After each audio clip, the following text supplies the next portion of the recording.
Assalamualaikum warahmatullahi wabarakatuh.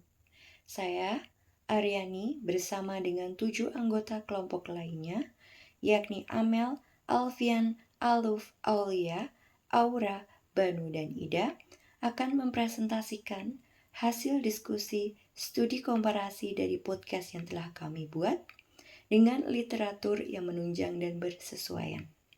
Baik, mari kita mulai pembahasan yang pertama. Baik, langsung saja saya menuju ke literatur pertama yang berkaitan dengan hasil podcast kami. Nah, literatur pertama itu berkaitan dengan English for Purposes. Merunut pada keterangan Hutchinson et al. Yang dikutip dalam buku Teaching as a Foreign Language or TEFL 2, Principle and Practice karya Endang Fauzati, ESP atau English for Purposes adalah pendekatan pengajaran bahasa Inggris yang materi dan metode pembelajarannya disesuaikan dengan tujuan pelajarnya dalam mempelajari suatu bahasa. Nah, lebih jelasnya ESP itu dirancang untuk membantu peserta didik agar dapat berkomunikasi secara efektif sesuai dengan konteks dunia kerja, baik secara lisan maupun tertulis. Nah, tujuan pembelajaran di SMKN 5 Surakarta sebenarnya telah mencerminkan inti dari ESP tersebut lewat fokus pada kebutuhan siswa atau sering disebut learner center, dan juga menyusun materi yang basisnya itu menuju tujuan keprofesionalan.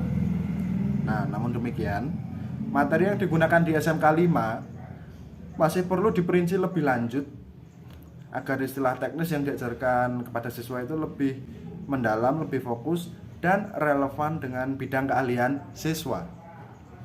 Selama ini, guru hanya mengaitkan materi dengan jurusan peserta didik, misalkan memberi topik yang berkaitan dengan bengkel untuk jurusan-jurusan otomotif saja. Namun demikian, aspek lain seperti simulasi berbicara atau speaking dalam lingkungan pekerjaan yang spesifik belum diperkenalkan secara lebih mendalam. Selanjutnya, saya Ida Purnamasari akan menyampaikan sebuah teori dari Johnson tahun 2002 yang menekankan bahwa pembelajaran yang efektif harus berdasar atau bersumber pada konteks kehidupan nyata siswa, di mana mereka dapat melihat secara langsung korelasi atau hubungan antara materi yang mereka terima di dalam kelas dengan pengalaman mereka dalam kehidupan nyata. Selain itu, Johnson juga menggarisbawahi pentingnya keterlibatan atau keikutsertaan siswa dalam proses pembelajaran. Di sini siswa harus menjadi pusat dari pembelajaran. Mereka harus menjadi peserta aktif, bukan hanya penerima informasi yang pasif di dalam pembelajaran. Berdasarkan podcast yang telah dibahas, kami menemukan bahwa di SMK Negeri 5 Surakarta, khususnya guru bahasa Inggris, telah menerapkan pengajaran berbasis konteks di mana mereka menyesuaikan materi yang diajarkan sesuai dengan jurusan masing-masing siswa. Misalnya untuk kelas teknik otomotif, guru akan menyampaikan materi yang berhubungan dengan otomotif seperti bengkel, mobil, spare part, dan lain sebagainya. Dan tentunya materi ini akan sangat berbeda dengan kelas teknik otomotif ataupun teknik perangkat lunak dan JIM, pengembangan perangkat lunak dan JIM. Di sini dimaksudkan agar materi yang diberikan relevan dengan tujuan karir mereka ke depannya.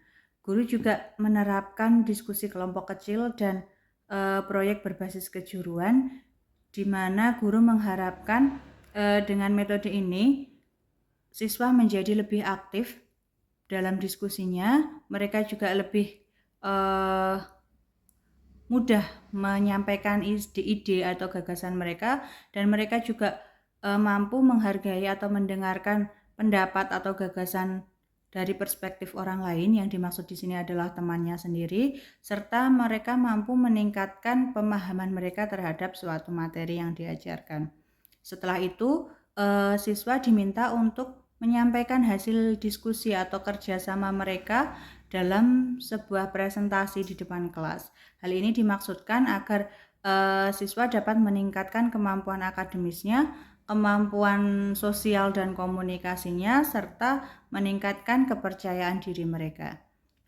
Dengan cara ini, pembelajaran akan menjadi lebih menarik, peserta didik atau siswa akan lebih aktif, dan tentunya relevan dengan jurusan mereka dan membuat dampak langsung, menciptakan dampak secara langsung tentang peningkatan kreativitas siswa. Baik, saya Auranisa Putri Riyadisti dengan NPMP 24571068 akan melanjutkan penjelasan mengenai differentiated instruction atau pembelajaran berdiferensiasi. Pertama-tama, saya akan memaparkan literatur mengenai pembelajaran berdiferensiasi yang diungkapkan oleh atau yang dicetuskan oleh Carroll and Tomlinson yang dikutip dari penelitian MS Mahfud tahun 2023. Jadi, dalam teori pembelajaran berdiferensiasi yang dikembangkan oleh Carroll and Tomlinson yang dikutip dari penelitian MS Mahfud tahun 2023, terdapat beberapa prinsip utama yang harus diterapkan dalam pembelajaran untuk memastikan kebutuhan, gaya belajar, kemampuan, dan minat setiap siswa dapat dipenuhi secara efektif.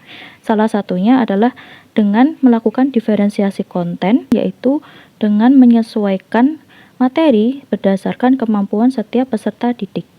Di SMKN 5 Surakarta, Guru Pamong sudah berusaha untuk menyesuaikan materi pembelajaran dengan kebutuhan dunia kerja peserta didik. Materi yang diberikan dimulai dari dasar, kemudian siswa diberi kesempatan untuk mempelajari materi yang lebih kompleks seiring dengan perkembangan pemahaman mereka. Hal ini mencerminkan penerapan diferensiasi konten di mana siswa belajar sesuai dengan kesiapan mereka. Saya Aluf Mausali dengan NPM P24571064. Di sini saya akan melanjutkan presentasi teman saya. Baik, jadi yang berikutnya adalah Differentiated Instruction atau DI. Guru Pamong kami di SMK Negeri 5 Surakarta telah menerapkan DI yang dikembangkan oleh Carroll and Tomlinson, seperti menggunakan berbagai metode sesuai dengan gaya belajar siswa, yaitu visual, auditory, maupun kinestetik. Selain itu, guru juga sudah melakukan evaluasi dan refleksi pada setiap akhir pembelajaran yang berfungsi untuk mengidentifikasi area yang perlu ditingkatkan. Hal itu sudah sejalan dengan UPD, karena dalam desain kurikulum menekankan pada tujuan pemahaman yang mendalam. Nah, dengan penerapan DI, siswa mampu mencapai tujuan pembelajaran dan memperoleh pemahaman mendalam dan terukur dengan materi dan strategi pembelajaran yang telah disesuaikan dengan kemampuan mereka.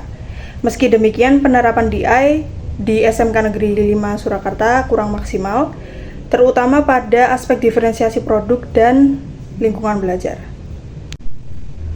Jadi secara keseluruhan, UPD menekankan desain pembelajaran yang lebih sistematis dan terukur dengan penilaian yang jelas untuk memastikan pemahaman yang lebih mendalam dan terukur. Di SMK 5, meskipun sudah menerapkan prinsip-prinsip ini, pembelajaran masih bisa diperkaya dengan pengembangan materi yang lebih spesifik, proyek yang lebih sesuai dengan bidang kejuruan, dan penilaian yang lebih komprehensif sesuai dengan tujuan pembelajaran mereka. Perkenalkan, nama saya Amelia. Saya akan melanjutkan penjelasan dari teman saya, yaitu Understanding by Design atau UPD dibanding literatur lain. UPD sangat fleksibel karena perencanaannya mulai dengan menetapkan hasil yang diinginkan terlebih dahulu, kemudian menyusun pengalaman belajar yang mendukung pencapaian hal tersebut. Hal ini dikutip dari Wiggins dan McTighe pada tahun 2005. Selanjutnya, UPD menggunakan backward design. Jadi, guru merencanakan pembelajaran dengan berfokus pada tujuan akhir yang ingin dicapai oleh siswa dan menyesuaikan kegiatan pembelajaran serta evaluasi berdasarkan hasil yang diinginkan. Selanjutnya adalah UPD dan English for Specific Purposes. Pembelajaran bahasa Inggris dalam ESP dikontekstualisasikan sesuai bidang kejuruan siswa dan menekankan keterampilan praktis yang langsung diaplikasikan di dunia kerja. Konsep ESP atau English for Specific Purposes sesuai dengan prinsip UPD atau Understanding by Design yang menekankan pentingnya menetapkan tujuan pembelajaran yang jelas sejak awal dan merancang pengalaman belajar yang mendalam untuk mencapai pemahaman yang lebih luas.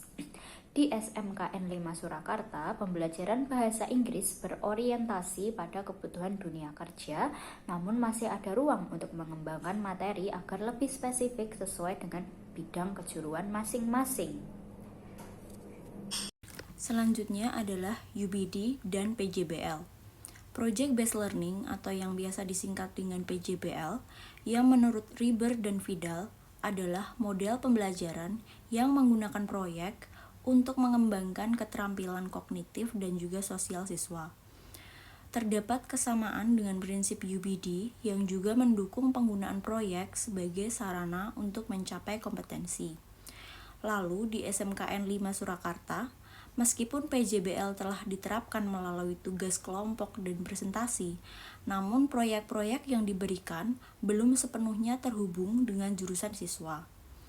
Untuk lebih sesuai dengan prinsip UBD, proyek-proyek tersebut seharusnya lebih bisa diarahkan pada pengembangan keterampilan yang relevan dengan bidang kejuruan siswa, dengan tujuan pembelajaran yang lebih jelas dan terukur. Selanjutnya adalah UBD dan CTL, Contextual Teaching and Learning atau CTL, yang dikemukakan oleh Johnson pada tahun 2002, menekankan pentingnya membuat pembelajaran yang relevan dengan kehidupan nyata siswa agar mereka dapat mengaitkan apa yang mereka pelajari di kelas dengan pengalaman di dunia nyata. Lalu di SMKN 5 Surakarta, pendekatan ini telah diterapkan dengan menyesuaikan materi bahasa Inggris dengan konteks kejuruan siswa. Hal ini sejalan dengan prinsip UBD yang mengutamakan pengembangan pemahaman yang lebih mendalam tentang penerapan pembelajaran dalam konteks kehidupan sehari-hari. Walaupun begitu, dalam praktiknya, pembelajaran di SMKN 5 Surakarta masih bisa diperkaya dengan tujuan pembelajaran yang lebih terstruktur dan penilaian yang lebih mendalam sesuai dengan prinsip UBD, untuk memastikan siswa memperoleh pemahaman yang lebih komprehensif dan aplikatif. Berikutnya yaitu UBD dan Differentiated Instruction. Dalam hal Differentiated Instruction atau DI yang dikembangkan oleh Carroll and Tomlinson, terdapat prinsip untuk menyesuaikan pembelajaran dengan gaya belajar, kemampuan, dan minat siswa. Di SMK Negeri 5 Surakarta, guru sudah berusaha menyesuaikan materi dengan kebutuhan siswa, seperti menggunakan berbagai metode yang sesuai dengan gaya belajar visual, auditory, dan kinestetik.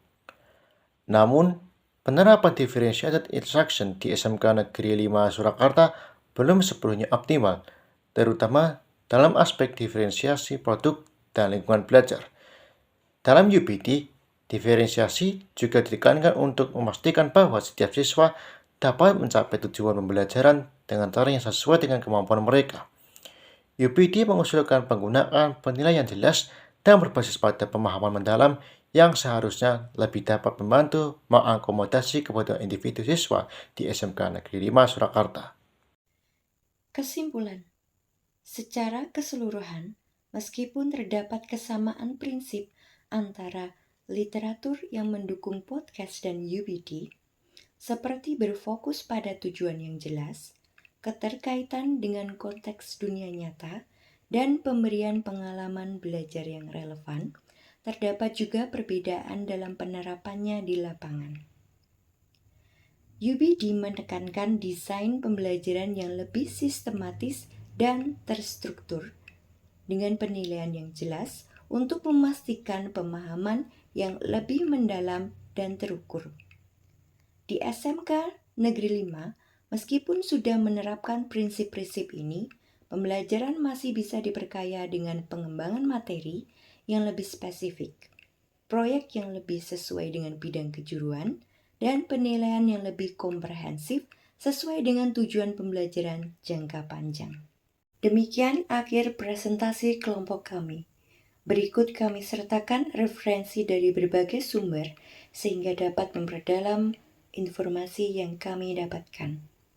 Semoga presentasi kami bermanfaat untuk kita semua. Terima kasih. Wassalamualaikum warahmatullahi wabarakatuh.